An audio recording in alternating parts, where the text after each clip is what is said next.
CEO ng tech startup nakitang may kayakap sa concert ng Coldplay.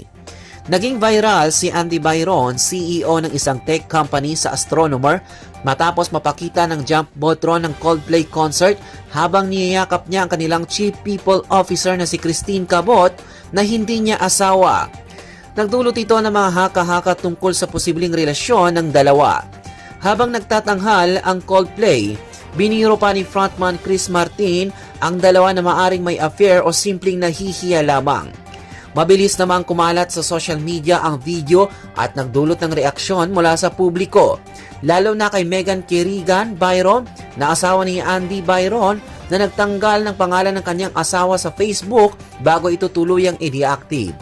Sa ngayon, wala pang opisyal na pahayag mula sa mga sangkot habang patuloy ang pag-uusisa ng publiko sa naturang insidente.